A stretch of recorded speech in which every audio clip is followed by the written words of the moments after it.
Hey, what's up? My name's JM Chaley and welcome to my channel. This month I am doing 31 tips in 31 days, the month of July 2024.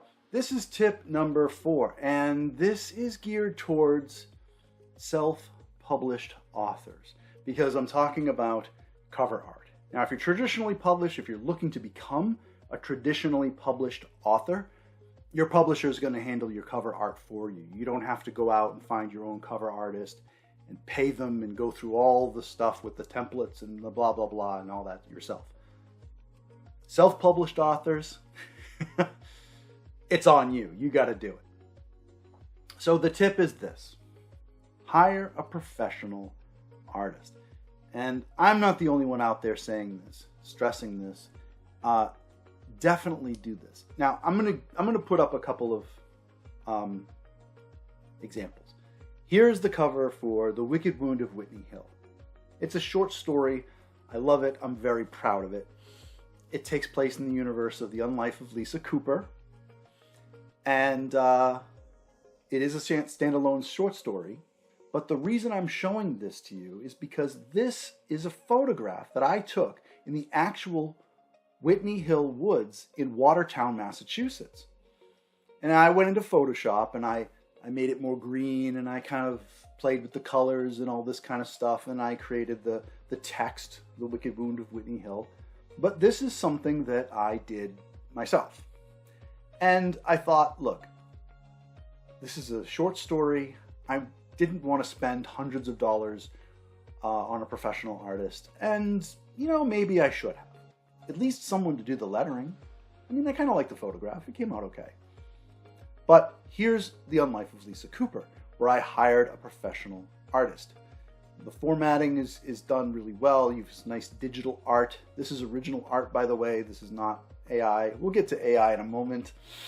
And then for The Vampires of 1863, I hired another artist. This is an original watercolor painting by J.K. Woodward. J.K. Woodward has done work for Marvel Comics, DC Comics, IDW, Heavy Metal Comics, lots of commission work, you name it. Now, do you have to spend hundreds of dollars on a cover? You easily could, but I know people that have original art, I believe it's digital, but it's still original art, like in the style of The Unlife of Lisa Cooper, where it's composite, right? For maybe $50, $75, right in that price range. It's doable. It's doable. You don't necessarily need to spend $300-$400 on your cover, although you can. It's very easy to do. But you can do it on the cheaper side, so you don't have to go in and feel like you need to save all this money by doing it yourself. Because, look, let's face facts. People do judge books by their cover. And if this is going to show up in a book show or a shelf in a bookstore, if you're selling on consignment somewhere, or if it's just a screenshot on, Amazon or some other website, you want it to have that nice kind of curb appeal. You want it to look nice and grab a reader's attention. So hire a professional artist. This is the one place you don't want to skimp on your book, because this is the first impression that your book is going to give a potential reader. If you don't know where to go to find professional artists, there's sites like Fiverr out there and whatnot, but if you really are having a hard time finding someone, reach out to me. I'll help you. Seriously, personally, I will help you. My links of how to contact me are in the description. You can reach out to me on jmchaley.com, send me a message through there. All my socials are down there if you want to reach out to me. Absolutely, I will help you find an artist in your price range. No problem. Now, I haven't worked with all these artists before, so I can't vouch and say, yeah, this is the person and you're going to love their work.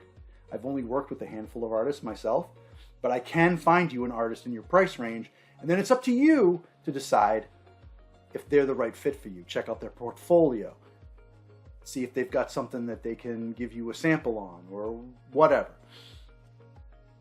So I can't guarantee that you're going to love their work, but I can find you someone in your price range because I belong to enough groups and I know enough artists where I'm happy to pass that information on to you.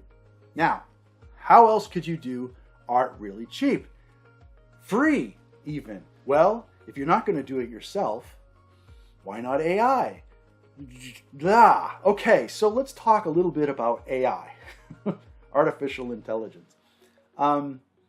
Forget the fact that, you might wind up with the main character on your book cover with 6 fingers and all this kind of crap, right? We know the shortcomings of AI, right? We all know that.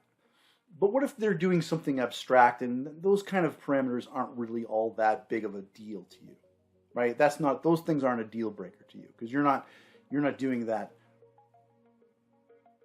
specific thing. You're not showing someone's hands in the picture, for example, right? Here's the thing. If you're a self-published author, really any author, but honestly, if we're talking about doing your own book covers, you're self-published, right? In our community, we are looking at AI as sort of this creepy thing that's coming up. We're kind of looking over our shoulders, kind of going, what are you doing over there? Because AI isn't just stealing from artists, like artwork, painters and book cover creators. It's stealing from writers too, where we're looking at the idea that an AI can write a novel, pulling from other works of published authors, stealing their works and manipulating them, however it's done. I don't know how it's done. And regurgitating some sort of Frankenstein of all of these drafts of other people's work compiled into some other golem of words, And AI art does the same thing. It finds existing pieces of art, steals elements from them, and compiles them into a new piece of art, cobbled together. So what's been sort of happening in the community, and there's a little bit of a schism here. There's some people that have made peace with it and say, hey, I'm going to use AI art. I know, and I don't care. And those people are out there. Whatever. But I will say this. If you use AI art, and it's kind of obvious if you're using it these days, but if you use it and you get caught and you get people see that it is, you may alienate a lot of your potential readers or allies, friends in the author community. People may kind of go, oh, dude, you're in league with the robots or whatever, because the artists and the writers are kind of coming together on this and thinking, okay, AI is threatening both of us. So the general consensus right now that's very popular among self-published authors and traditional authors, but traditional authors don't have to worry about AI book covers, right? Still, AI is not being looked at very favorably in the writing community at all.